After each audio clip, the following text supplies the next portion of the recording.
Welcome to episode 6, Breaking Out of Academia and Finding Your Joy.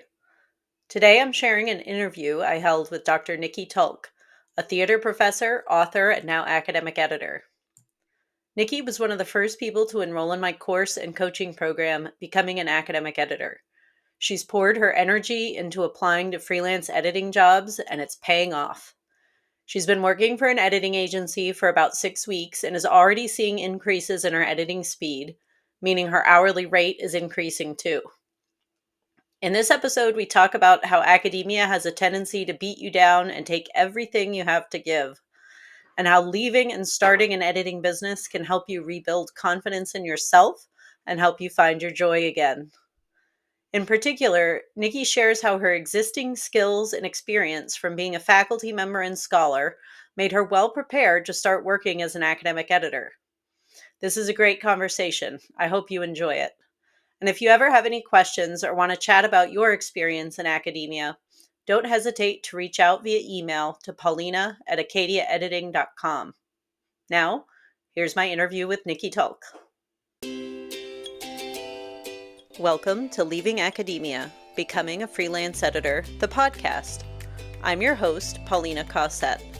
In 2019, I was a political science professor who was fed up with the stress and hostility of academia, not to mention the low pay.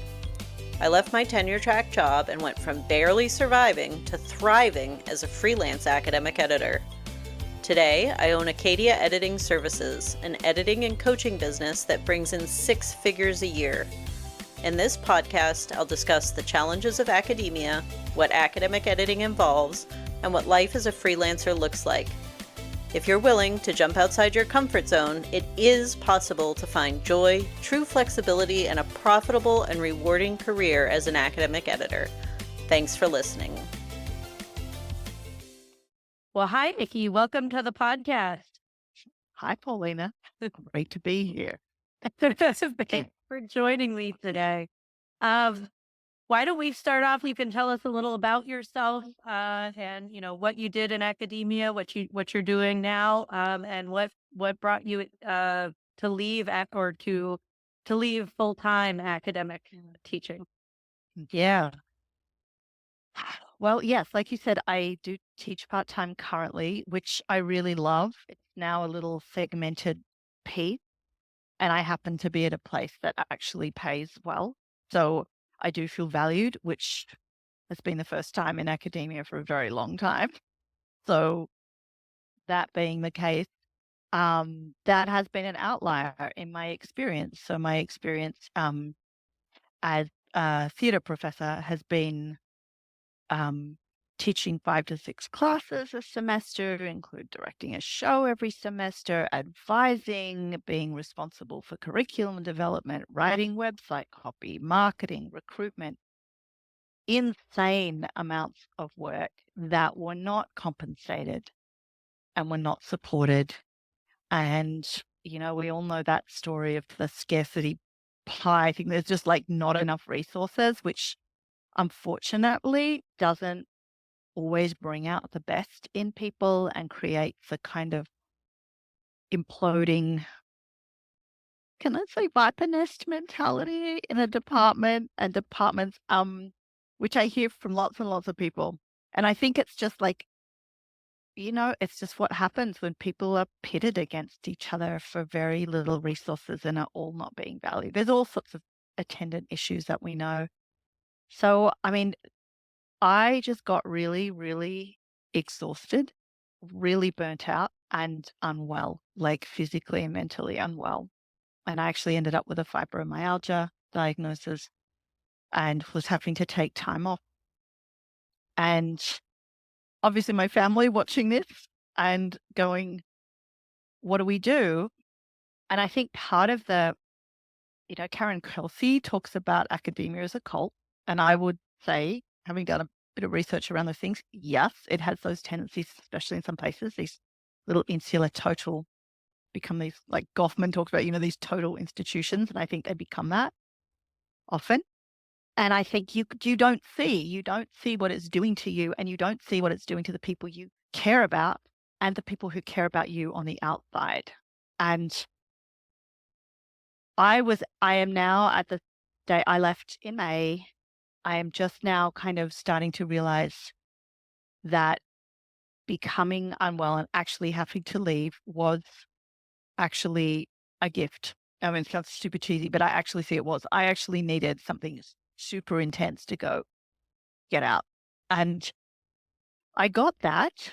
And as I was kind of figuring out what does that mean for next, because I had this part-time teaching gig, which has kept going in another city. But I was really like, what do I do? And also, what can I do apart from teaching? Because I love teaching. I love research. I love scholarship. I love it all. So I'm about to leave. I don't know what I'm going to do. And I'm kind of in a brain fog freeze because I cannot imagine what else I could possibly do, especially I live in a rural area. And I was like, well, I can pick veggies for $15 an hour, which I would actually love. I grew up on a farm. That's cool. And we have winter where I live, which goes on for 8 months. I'm in the northeast. So, and then a friend of mine in the English department said, oh, I know this person called Paulina who does academic editing. And I used to do a bit of that. You'd be really good at this. And I'm like, academic editing? What is that? She said, just like reach out to Paulina. Here, I'll give you her website and you can just check her out. And I was like, okay.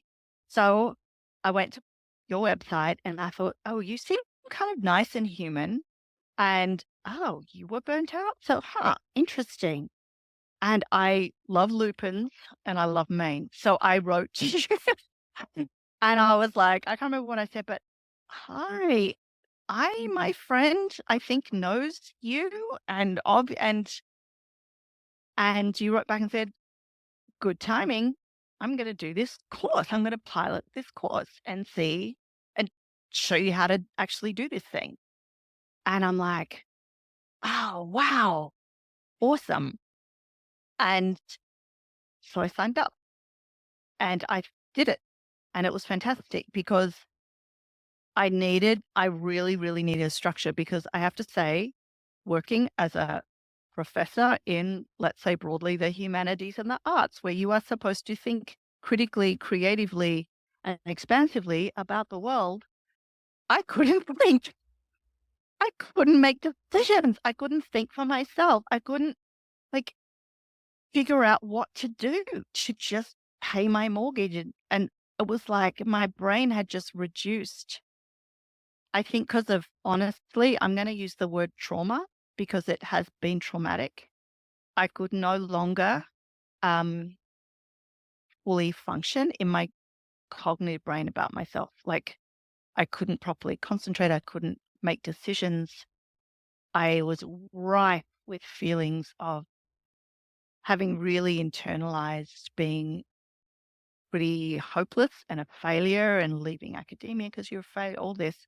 So to just step into this small group of women who were really supportive and all feeling similar things and just have this scaffold of, okay, this is what you do.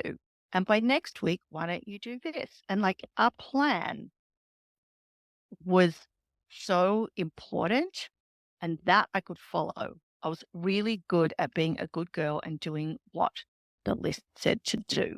So I did the things the list said to do. And that was just a really good focus for moving out and then realizing, oh, I can do this. And actually, when you had that information webinar thing at the start, like, come along to this thing and see if it's something you want to do. And you were talking about it.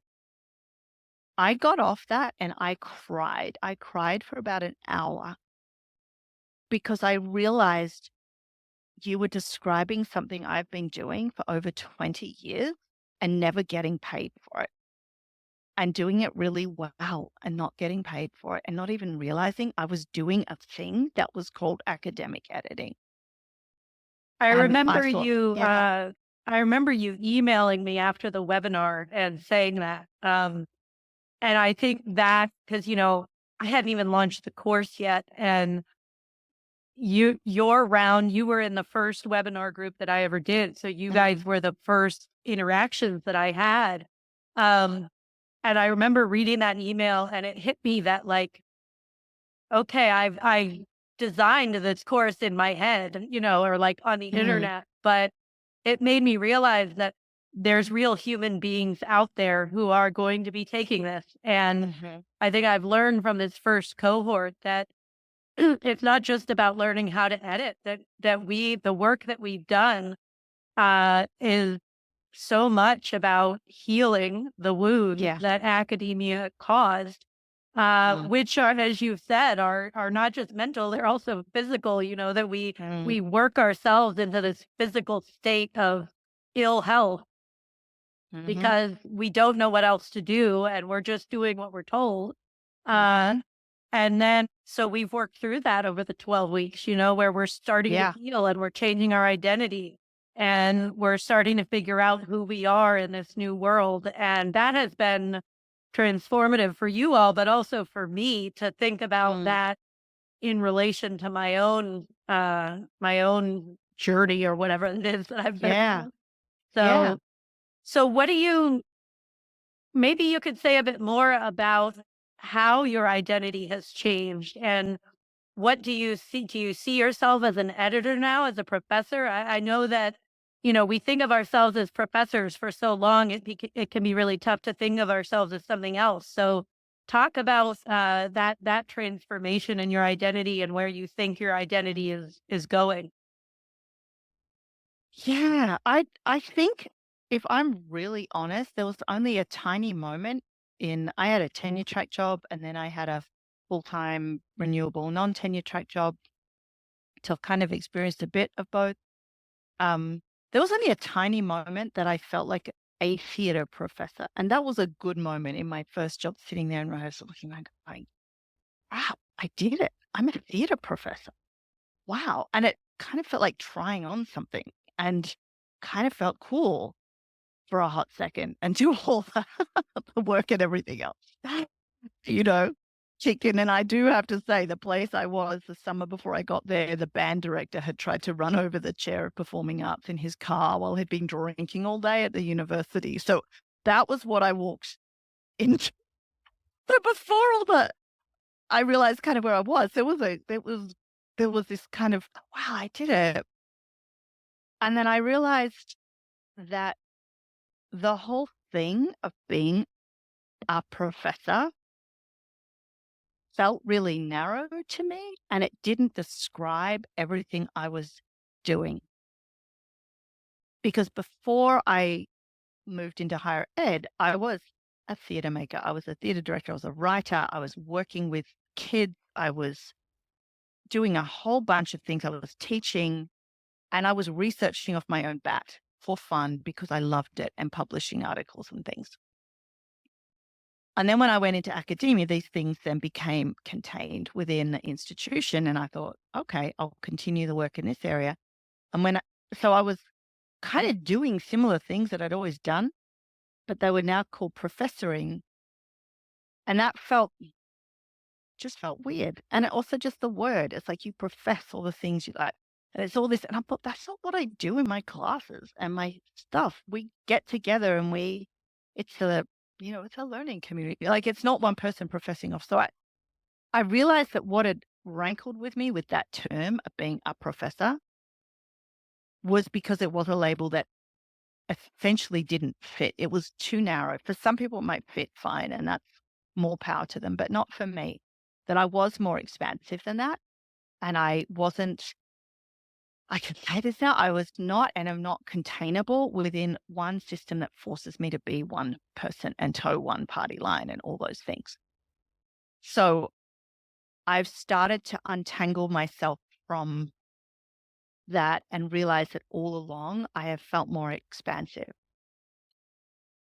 And editing is something I've always loved and always done, and now have these extra up the ante skills and eye and commitment to this. And I have no problems calling myself an editor. Whereas I always sort of felt weird about calling myself a professor. Like, I just didn't feel professory in how I saw that. That's probably my own stuff or whatever, but I have no problem saying, yeah, I'm an editor. This is what I do. Because also when you call yourself an editor, it doesn't have this sense of, to me, of this holy calling that anything else would be a pull on my, like, whereas in academia, I felt like you you didn't have a life outside. You had this sort of, this is what you did, and everything served your CV and your tenure and your universe. And whereas I feel like being an editor means you are, well, for me, I feel like I am richly interacting with the scholarship of other people with no agenda except to help them say what they want to say clearer and more, to be able to communicate more clearly what they want to say and get it out there. And that feels like the almost the antithesis of what was going on in academia. I was like, oh. So I really like it. And I realized that this was already part of who I was and how I moved in the world. But now I have a name for it. That feels good. I think it was more shifting away from thinking of myself as a professor. That was where it felt difficult, because wrapped up in that was, I mean, why the only reason you leave being a professor is because you weren't good enough, right? You failed. You couldn't get a job because no one wanted you, because your scholarship sucks, or you suck, or you're not enough of something. That's the quiet little, like, who did you even think you were? And that, I think, is something a lot of other people have shared something similar to that. And I think that that's interesting. I think we sign over a lot when we just sign on that line of that contract, that we don't Yeah, realize. the point you're making is really interesting. I've never thought about it this way before, but I think you're right, is that, academia, well, so many students in graduate programs, we're taught that this is the path that you're supposed to go down. You go on the job market and you get this tenure track job, and you become a tenure track professor, and you write your book and you get tenure and you live happily ever after. And at the same time, we're told that academia gives us freedom and flexibility, and you can study whatever you want and blah, blah, blah. And it's like, you get there and the reality hits. And, like, I mean, maybe that was what it was like for white dudes in the 1950s or something, right? But Yeah. today, it no, it's like you're forced into this, you're Yeah. pigeonholed into this box of, this is what you have to do, and you're going to teach these classes, and it's going to be incredibly overwhelming. And no, yeah, I don't care if you don't want to teach this course. We need it because that's what the students want to take, and you have to fit into this box. And anything else outside the box is defined as failure. Yeah. And if you are unhappy, that's too bad. Yeah. Like, we don't care. And Yeah. nobody says it like that, but I mean, that's the message you get, right? Oh, totally. And what you're speaking to, I think the opposite is the beauty of entrepreneurship, where you get to define who you are, what you call yourself, what hours you work each week, who you work with, right? If you get contacted by a client and you feel like they're not a great fit, or they're not going to respect you or whatever, right? You just say, sorry, I'm booked up, or Yeah. whatever, right? And so I think, we're sold into academia on this idea of freedom and flexibility. Yeah. And we get there and we find out, like, okay, you can go to the dentist at 1 o'clock in the afternoon without somebody asking where you're going, but you're also going to be working till midnight every night, or, doing stuff you Totally. don't want to do. Oh, yeah. And I think that was why I went into higher ed, was because I'd been a full-time, over many other things, but I was a full-time high school teacher for a long time and got really burned out. Loved it, but realized as a massive introvert, I couldn't healthily do it. And then, oh my goodness, I get to teach people of a similar age for just like a couple of days a week. And then I get to step back and recover and write and research and do all these other things and get paid for full time. Are you kidding me? Why have I not really seen this before? And I also think, I mean, it wasn't that. And I think you're right. I think the changes, I think it used to be. And I think the changes since, well, a little bit pre-COVID and then certainly COVID and all this, especially for those of us working in the arts or humanities, um, have been pretty devastating. And the reality is, I mean, I saw a job advertised in my area recently at a very, very well endowed, good liberal arts college in the Northeast that has a name for its performing art. And they were advertising for an associate professor of theatre. And they were wanting this person to teach 5 classes a semester and direct a show and be responsible for curriculum review and do all these things. And I'm like, that's kind of what I did as junior faculty. If now this is part of the transparent, this is just what you're going to do for an associate professor at a place that is, they're well endowed. I'm like, this says so much about what is now normal. And of course, why would we not advertise? And they're going to get loads of people to apply. And they're going to have some poor sucker who get dragged into that and think they're getting a good deal. And, I just thought, eh, yeah, it's like the shell exists of what it was. And then the reality is something really different. And I think, it's hard for that to let go of what you thought it would be because that was the hope. Is my dog making too much noise? No, it's fine. It's fine. Can she star on the podcast? Sure. Hi, There Lily. she is. She's so cute.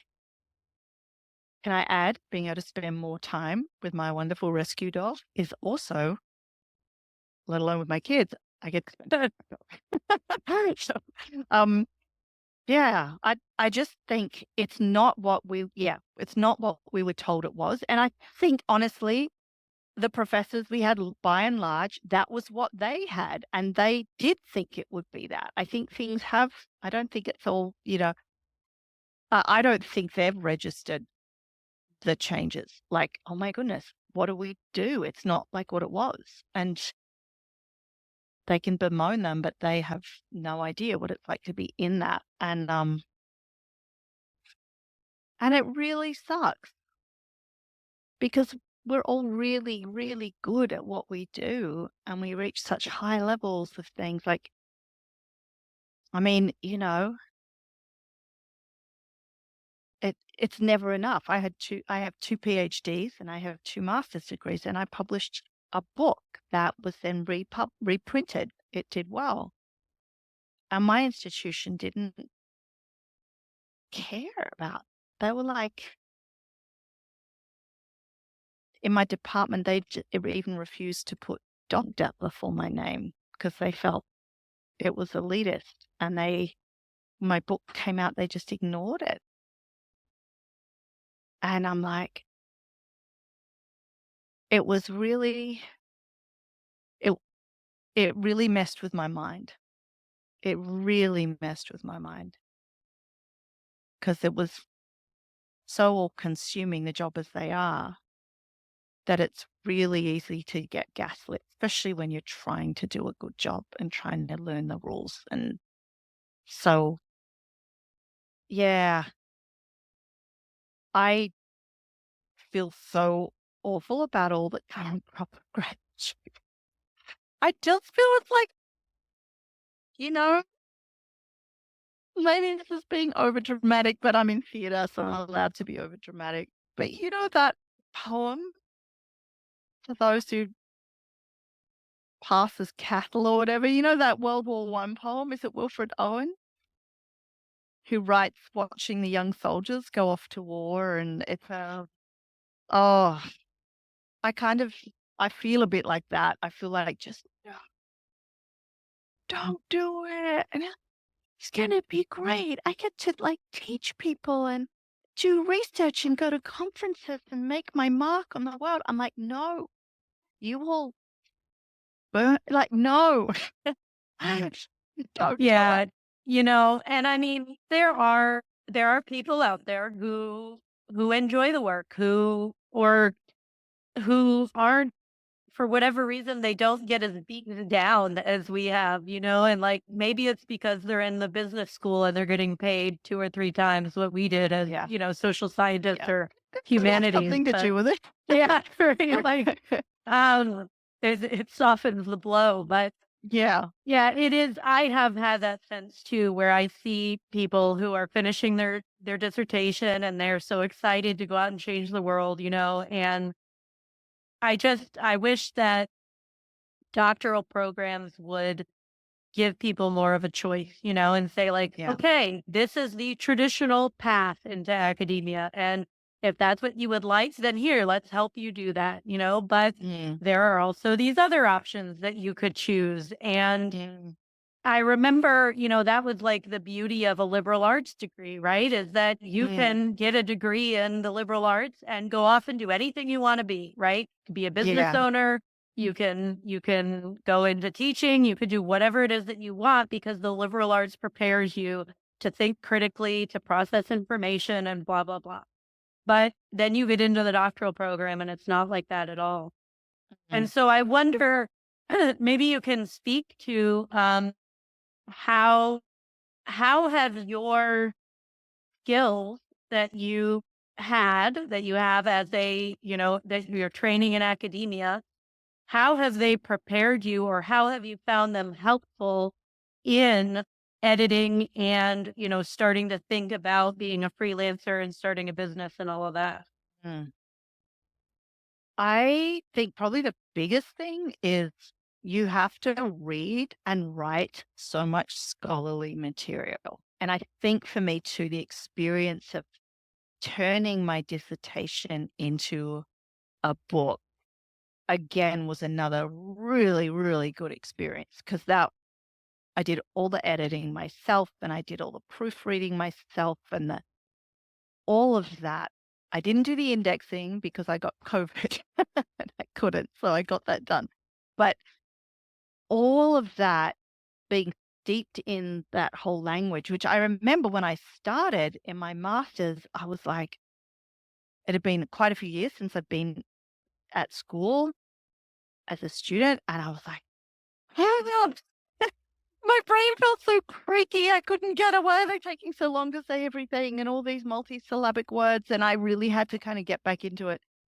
And then just being in that, I think makes a huge difference because when I'm editing now something from a more sciencey thing or from an area that I don't know, there's something about how the language moves together, how things talk to each other and the structure that it becomes like a native language or something. It's like you just know when it's working. And obviously there's rules and all of that too, but this sense of what it's for and why it's being done and the the nuances of it all. I think that is something that you only get by clocking hours in that world. And I think that's what we all get. And that's hard to quantify in some ways, but then I know if I was sitting down to say edit, well, maybe like a journalistic article, okay, for like the New York Times, because I haven't done much journalism stuff at all. I could make sure it made sense, but getting the idea of like the little things that make it the voice of what it is, that I would have to work really hard at. Whereas with academic stuff, I just kind of know it. And that helped so much. And I also feel like I can relate to these authors because I know how hard it is to write an article and to do the research. And I know why they just let so much go in their references section because you get to that point and you think, fix it in the mix. I can't figure out where those little periods go. And I just don't say the word Chicago or anything to me. And And I think, yeah, I get that. So I'm going through, I'm like, and I'm here for you at that moment. Because I hate doing references. So it was like, and I have a lot of projection here, but that, I think, being in that world and then able to help people in that world because you get it from the other side. And as a author in there, a researcher, I think just, I don't know what it's like to not have that and be editing. So I just think that's a huge thing. Um, I think an appreciation too for the state that people really do need to publish. And people are churning out things that if they didn't have to publish so much for economic necessity, they probably wouldn't put out there. But they have to because they need to make a living. And so I get that. And so that makes me want to really help them land their papers in places. So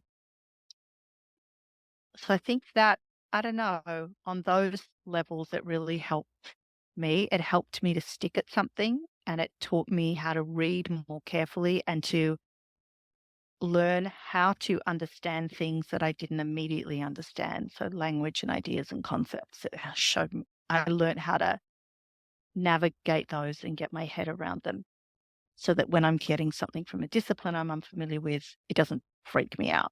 I have tools on how to do that. But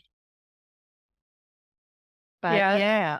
No, that's so great because, you know, you're you're voicing what I think I say sometimes that like scholars are so well suited to become editors because we speak scholarly language, right? Which Yeah. what I'm hearing you say is that, you can pick up a paper and it's not just that you understand the content because maybe you don't Mm. understand, maybe you know Yeah. nothing about chemistry or whatever, right? Or Yeah. I know I certainly didn't, Yeah.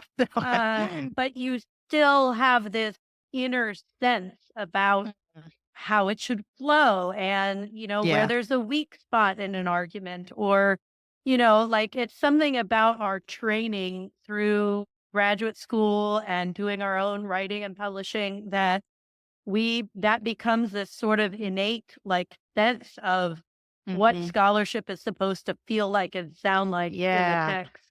And so Yeah. I think that's great to hear you say that because I think that, we've talked before how like the challenge when you're starting editing is more of like learning Microsoft Word and stuff like that. Yes. But then you're able to draw on this kind of inner sense of Mm. what should this feel like as I'm reading this paper and how can I Mhm. change it to improve it. So that's Mhm. great to hear. And then the other thing that resonated with me about what you were saying is about how you have empathy with Mm. people, with the writers. And I Yeah. felt that sense too, where you get to the references list and it's kind of a mess. And you're like, oh, yeah, I remember what it feels like. Yeah. Like you're so exhausted. And the last Yes. thing you want to do as an author is to format your references. And Mhm. yeah, it is really rewarding as an editor to be like, don't worry, I've got this, like Yeah, I I've know. worked with so many graduate students who are just frantic at the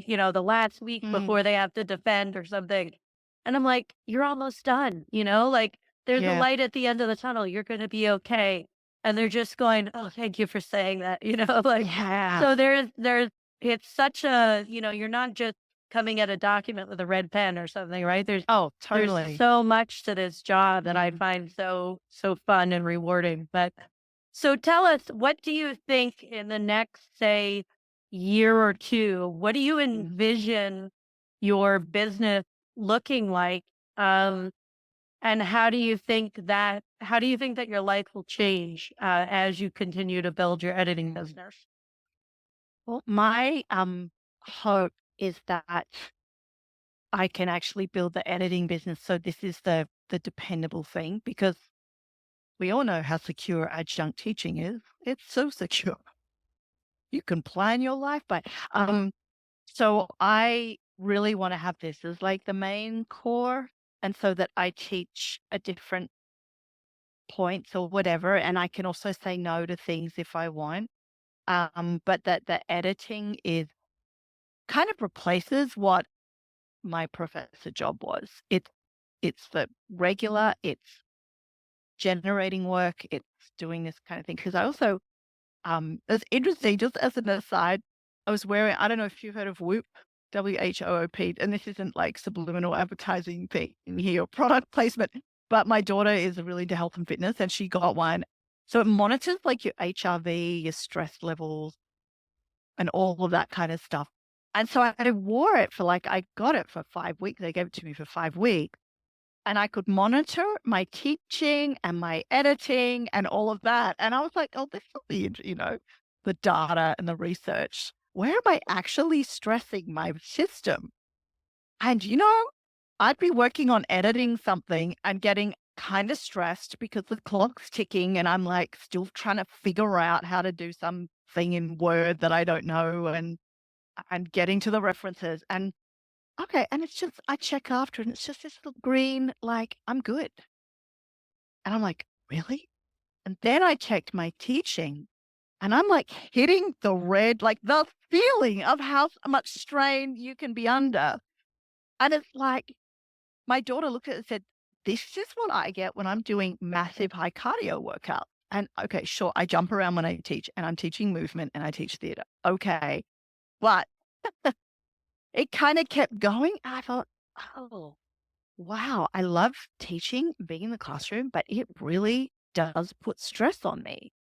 And editing doesn't, even though I'm working really hard. And I thought, now that is interesting data. So I'm like, okay, so clearly for my own health, editing is a really good thing to do. So all that to say, I haven't started to get private clients yet because I've been wanting to build my skills up working with eContent Pro and other places that I can just be getting my, my stuff, my skills up to where I want them to be. I just feel like when it's personal, you actually know the people or might know them.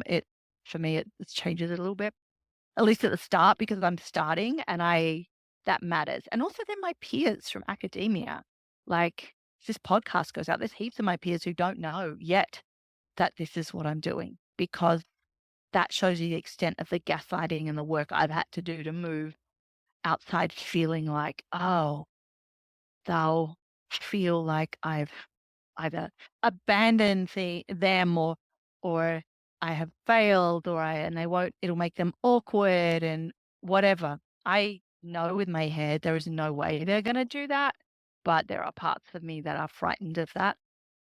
So I've been playing it safe, doing these other things while getting my skills up. But that is going to change because next week I'm going to be emailing people and going, this is what I do. Give me work. Pass this email on. Look. And we'll see how that goes. So ideally, this is what happens in my dream world. They go, oh, great. You were always so suited for this. And we loved working with you on this journal and this. And oh, yeah, you. Yeah, actually, I got these papers. I'm sending them to you. And I will email this to 100 other people. And I will tell everyone about this at the next 50 million conferences I'm at.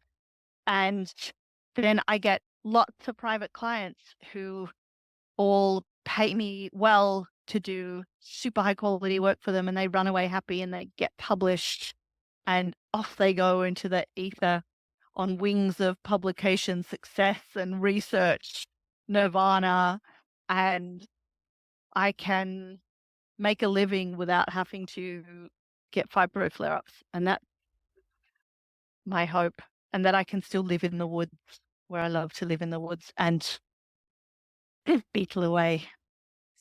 Well, I can't speak to flying off on wings, but you've just painted a pretty accurate picture, I think, of Oh, what it's really? like. Yeah.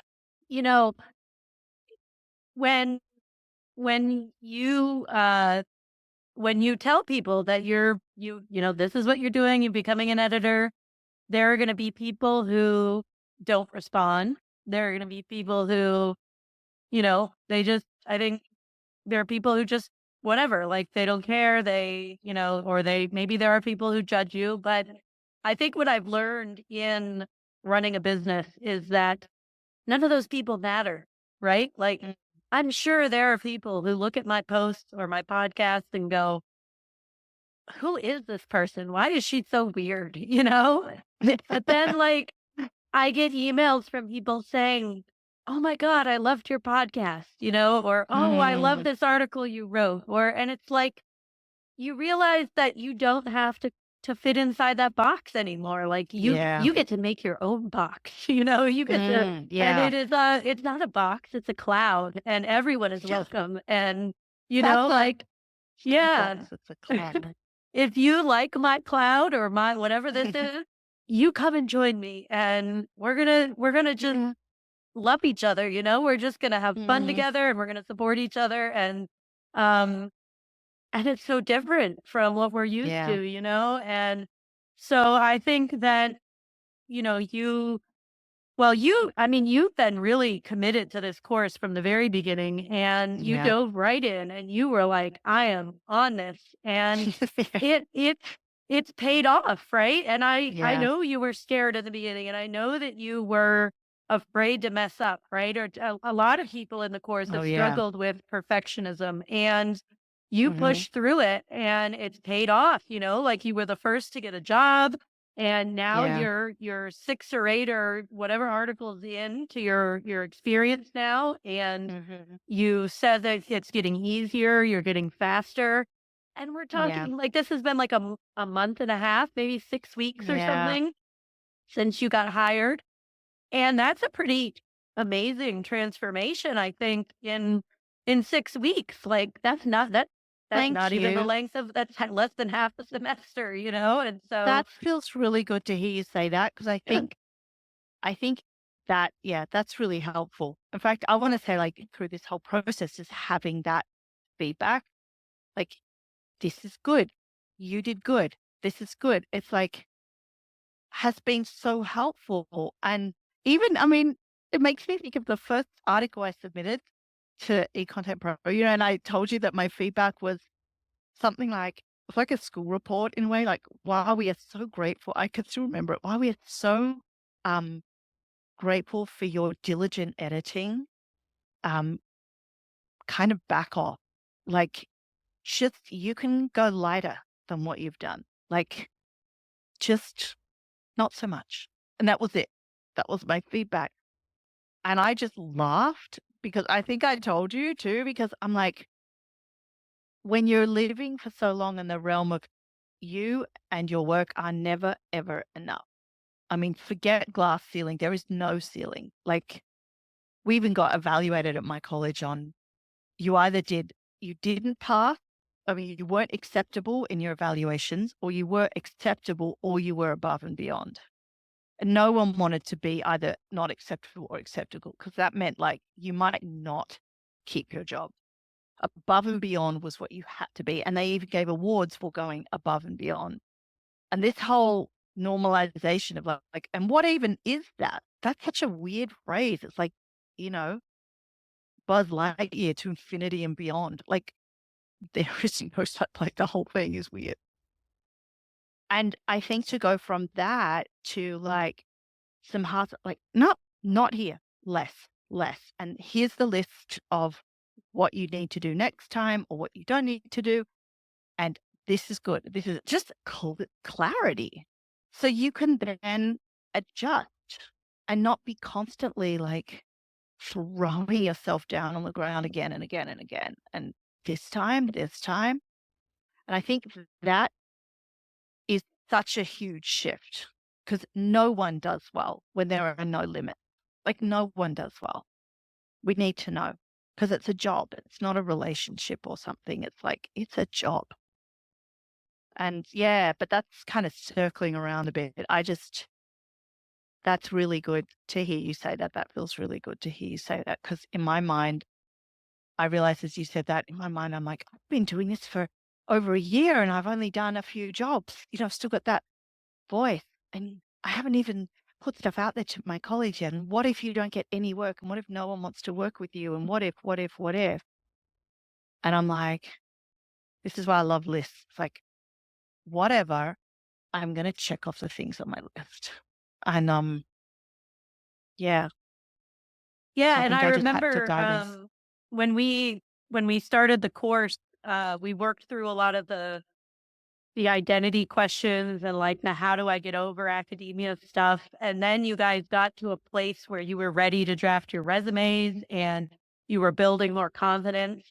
And I remember somebody asked me like, why do we have to apply to these editing agencies first if we're not going to make very much money?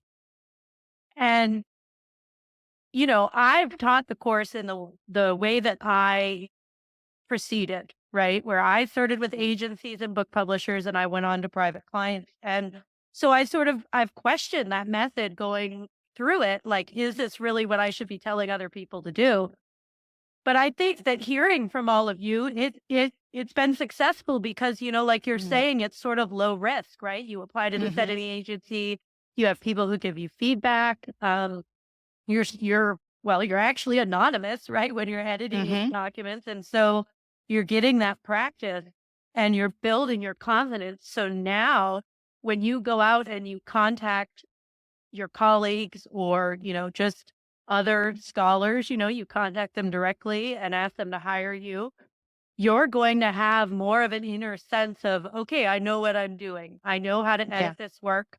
Whatever they send me, I'm going to know how to do it. And Mhm. if there's something I don't understand, I know that I can go to our community or I can Google it or whatever, right? You know Mhm. how to solve those problems. And so I'm glad that that has worked out, that you are sort of building this confidence and these skills and um, all of that so that I really think yeah, like you've done this for 5 or 6 weeks, the editing, and will continue to do it probably for several more months just to have that work Mhm. continuing to come in.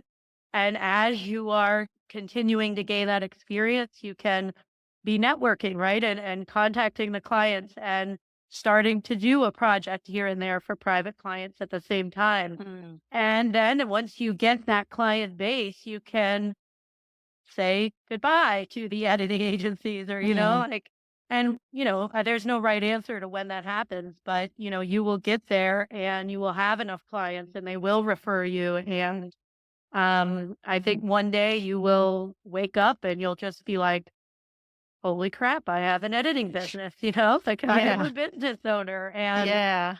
so, yeah, I mean, you're totally on the right track. I think you're doing awesome. And it's been so Thank fun you. to have you in the class just to, because I have the imposter syndrome too, where I'm like, oh my gosh, am I Mm. teaching them right? Like, am I doing enough for them? And so getting feedback from you and the other students has also helped me Mm. to figure out, how my teaching strategy and how I can best help you. So thank you so much for doing this and Oh, for thank being so you. open. And I'm so happy for you. I'm so proud of you. And I've seen Thank the you. change, from being like beaten down in academia to now feeling like you have hope and a future Yeah. that's so bright. So tell everybody if they would like to hire a copy editor, where can they find you? And Yeah. tell us uh, what services are you focused on? Is it copy editing? Who are you looking to work with? And then how can they find you?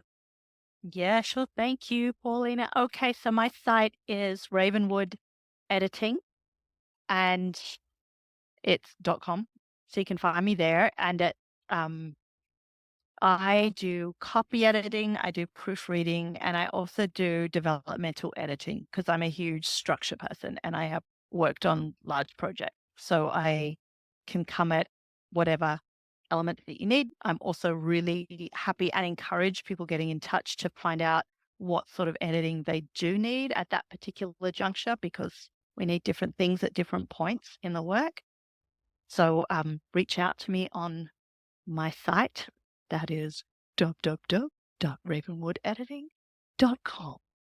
And apologies for the terrible American accent. I'm Australian, if you hadn't gathered.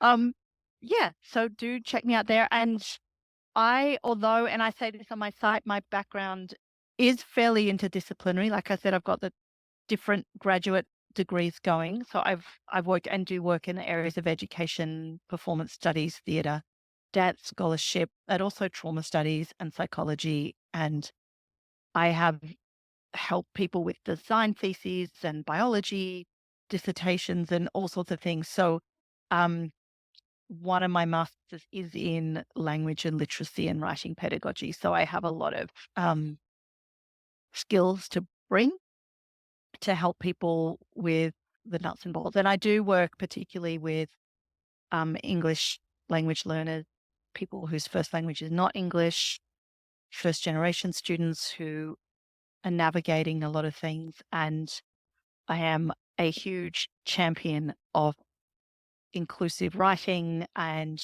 expanding academia so that less people feel like their presence in the room is wanted. So I totally get all the feelings of overwhelm and all those other things that can, hopefully they're not bothering people, but if they are, I get that. And I also really enjoy supporting people to be able to focus on the work and on the fact that their research really matters and that they matter and they should put their work out there. That's wonderful. I love it. Thank you, Niki. Thanks for joining us. Thank you, Paulina. If you want to work with Niki, go to ravenwoodediting.com. Bye. If you're unhappy in academia and you think you might be a good editor or writing coach, check out my course, Becoming an Academic Editor. This digital course is paired with a 12-week group coaching program to support you through your decision to leave academia or not, and to start building a profitable and rewarding academic editing business. Learn more by going to acadiaediting.com/become an editor. Thanks again for listening. I'll see you next time.